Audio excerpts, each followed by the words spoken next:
राजनीति का अपराधीकरण ये राष्ट्रीय जनता दल का चरित्र रहा है। सुरेंद्र यादव जैसे आपराधिक रिकॉर्ड वाले लोगों को मंत्रिमंडल में शामिल कर बिहार की सरकार ने और माननीय नीतीश जी ने पूरी तरह से शर्मसार किया है। उनको बताना चाहिए कि क्या पॉस्को का केस लगा था कि नहीं लगा था उन पर। जेल में क्यों नहीं थे? आपकी सरकार थी तो थे जेल में। देखिए ये वो जेल में भी थे। ये कहीं ना कहीं एक गलत राजनीति हो रही है। जब राजनीति नहीं हो रही, कैसे गलत राजनीति हो रही है आप बताएंगे? आपके शासनकाल में एक अपराधी कैसे घूम रहा था? नहीं, अरे भाई तो अपराध, लेकिन आरोप तो किसी पे कुछ लगता है। अब शाहनवाज हुसैन पे बलात्कार का लगा कि नहीं, कोर्ट ने इस पे मामला दिया कि एफआईआर दर्ज की जाए। अगर ऐसे लोग जो जेल में थे और जेल के बाद बाहर आए, जिनकी आपराधिक छवि रही है, और वैसे लोगों को आप मंत्री परिषद में डालते हैं तो निसंदेह बिहार शर्मसार होता है। ऐसी चीजों से बचना चाहिए माननीय मुख्यमंत्री जी को, और माननीय मुख्यमंत्री जी को उनको अपने कैबिनेट से हटाना चाहिए। 1998 से 2018 तक का अगर मामला है, उसके बाद आप सत्ता में थे 19 अगस्त 2022 तक, तो ये जेल में क्यों नहीं थे, बाहर क्यों थे? अगर इतने बड़े अपराधी थे, इतने इन पे गंभीर आरोप थे, तो आपके सरकार ने क्यों संरक्षण दिया, क्यों नहीं जेल के अंदर डाला? नमस्कार, मेरा नाम कैफ है, आप द एक्टिविस्ट देख रहे हैं। देखिए, बिहार के पूर्व उप मुख्यमंत्री और राज्यसभा सांसद सुशील कुमार मोदी ने प्रेस कॉन्फ्रेंस किया, और प्रेस कॉन्फ्रेंस में उनके निशाने पर थे बिहार सरकार के मौजूदा मंत्री सुरेंद्र यादव। इन पर कई ऐसे मामले उन्होंने उजागर किए हैं, जो उन पर आरोप लगाया है कि इन्होंने इतने सारे मामले किए हैं और ये मंत्रिमंडल में शामिल हो गए हैं, इससे बिहार की छवि खराब हो रही है। इस पर बात करने के लिए हमारे साथ मौजूद है भारतीय जनता पार्टी के प्रदेश प्रवक्ता अफजल शमसी साहब। इनसे बात करेंगे कि क्या कुछ मामला है और क्या कुछ आरोप उनके द्वारा लगाया गया है। सबसे पहले सर ये बताइए कि किस चीज़ को लेकर के आज इतने प्रमुखता से आप लोगों ने प्रेस कॉन्फ्रेंस किया, क्या मामला था?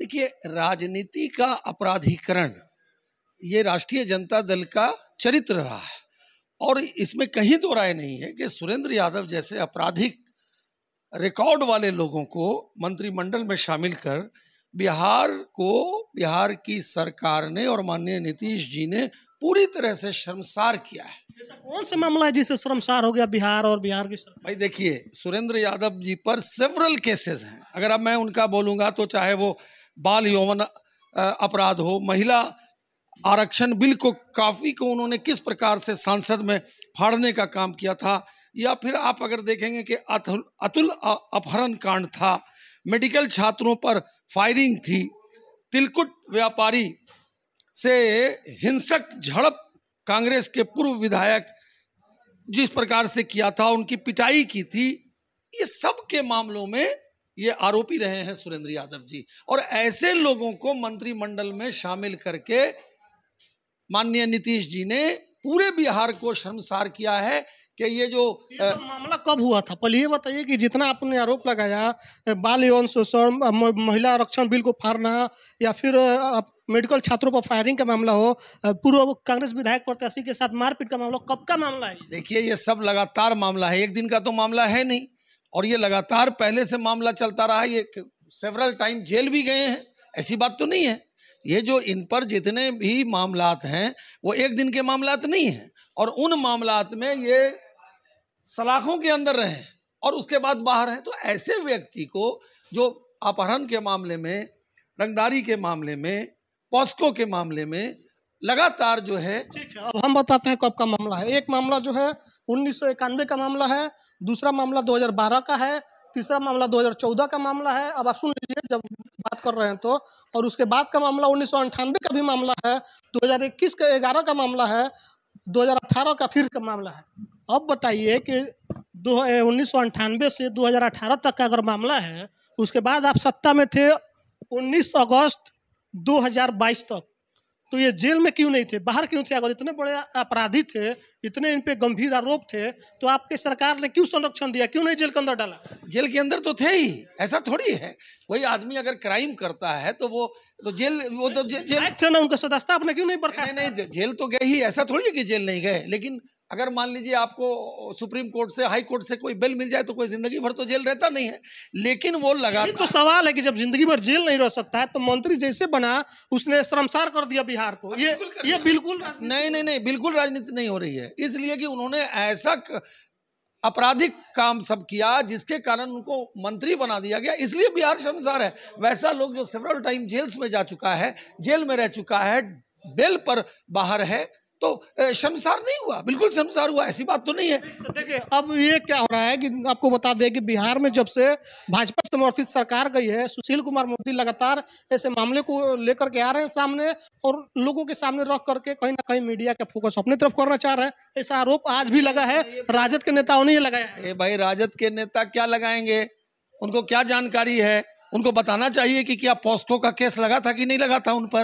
जेल में क्यों नहीं थे? आपकी सरकार थी तो थे, जेल में। देखिए ये वो जेल में भी थे। ये कहीं ना कहीं एक गलत राजनीति हो रही है। जब राजनीति नहीं हो रही, कैसे गलत राजनीति हो रही है, आप बताएंगे? आपके शासनकाल में एक अपराधी कैसे घूम रहा था? नहीं, अरे भाई, तो अपराधी पकड़ा गया, जेल गया, फिर वो बाहर आया, फिर जेल गया, तो ये तो लगातार वो काम कर रहे थे। जब वो जेल चला गया तो फिर अपराधी जब उस पर अगर आरोप सिद्ध हो जाते हैं तो जेल से बाहर कैसे आ जाएगा? उसको सबसे पहले सदस्यता, अगर देखे एक मिनट, एक सबसे पहले मामला ये होता है कि जब कोई व्यक्ति पर आरोप सिद्ध हो जाता है तो विधायक नहीं रह सकता है। जैसे आप लोगों ने अनंत सिंह के मामले में देखा, उनकी सदस्यता चली गई, कहीं ना कहीं इन पर सुरेंद्र यादव पर मामला सिद्ध नहीं हुआ है, इसीलिए वो विधायक बने हुए हैं। उसके बाद उनको मंत्री बनाया गया है, लेकिन भाजपा ये कह रही है कि उनको मंत्रिमंडल से बर्खास्त किया जाए।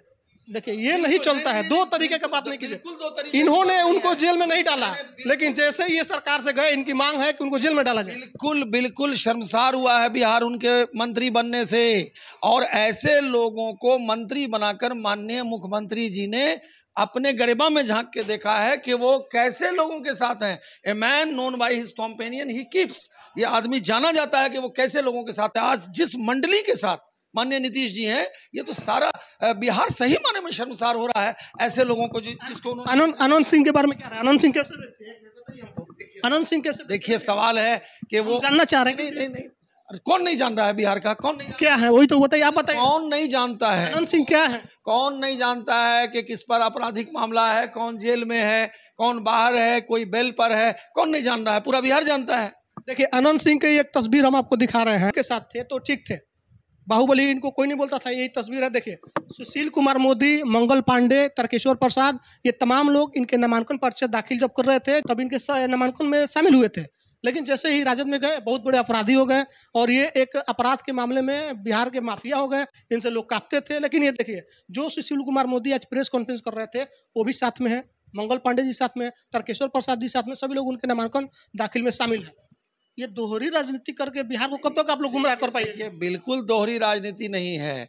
सवाल ये पैदा होता है कि अगर कोई आदमी अपराधी है या जेल गया है, फिर जेल से वो बाहर आ गया है, तो ये तो डेमोक्रेसी है, अपना चुनाव लड़े। लेकिन कोई अगर कैबिनेट बनता है तो ये बात जरूर देखा जाता है कि कैबिनेट में ऐसे लोग हों जिनकी स्वच्छ छवि हो। लेकिन इस प्रकार जिस तरह से शमसी साहब एक सवाल बताइए, लंबे समय से अभी राजनीति करते हैं कि अगर कोई व्यक्ति अपराधी होता है तो सबसे पहले वो सदन की सदस्य नहीं हो सकता, इससे आप सहमत हैं? मैंने कहा ना कि वो सारे लीगलिटीज मामलात हैं, लीगलिटीज मामलात सामने आते हैं, लेकिन आरोप तो किसी पे कुछ लगता है। अब शाहनवाज हुसैन पे बलात्कार का लगा कि नहीं, कोर्ट ने इस पे मामला दिया कि एफआईआर दर्ज की जाए। देखिए फिर तो सुप्रीम कोर्ट ने क्या दिया?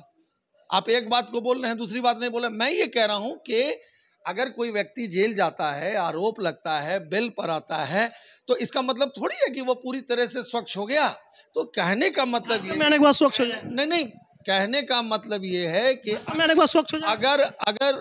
अगर ऐसे लोग जो जेल में थे और जेल के बाद बाहर आए, जिनकी आपराधिक छवि रही है, और वैसे लोगों को आप मंत्री परिषद में डालते हैं, तो निसंदेह बिहार शर्मसार होता है। ऐसी चीज़ों से बचना चाहिए माननीय मुख्यमंत्री जी को, और माननीय मुख्यमंत्री जी को उनको अपने कैबिनेट से हटाना चाहिए। चलिए, हमारे साथ भाजपा के प्रवक्ता शमसी साहब थे, इनका कहना है कि कैबिनेट से हटाना चाहिए। लेकिन सवाल ये है कि अगर उन पर ये सारे आरोप जो लगाए गए हैं, सुरेंद्र यादव पर आपराधिक रिकॉर्ड बताते हुए बताया कि बाल यौन शोषण अपराध, महिला बिल को फाड़ना, ये कोई अपराध नहीं है महिला बिल को फाड़ना। दूसरी बात यह है कि अतुल हत्या अपहरण कांड है। तीसरा है कि तिलकुट व्यवसायी के साथ मारपीट और मेडिकल छात्रों पर फायरिंग का मामला है। अगर इसमें दोष सिद्ध होता तो सबसे पहले आप जान लीजिए कि जो सुरेंद्र यादव है विधायक नहीं बन पाते, या विधायक बनने के बाद भी विधानसभा में सदस्य नहीं रहते, जैसे अनंत सिंह के मामले में सामने आया था। अगर सदस्य हैं, इसका मतलब कि आरोप उन पर सिद्ध नहीं हुआ है, ये साफ आप समझ लीजिए। और दूसरा मामला, जब आरोप सिद्ध नहीं हुआ है, आरोप लगा है, तब मंत्री बनाए गए हैं और इनका मांग है कि मंत्री पद से हटाना चाहिए। बाकी जो मेरे बात थे इनसे हमने पूछ लिया। बाकी आपकी जो प्रतिक्रिया कमेंट बॉक्स में लिखिए, फेसबुक पर देख रहे शेयर कीजिए, यूट्यूब पर देख रहे चैनल को सब्सक्राइब कीजिए। धन्यवाद।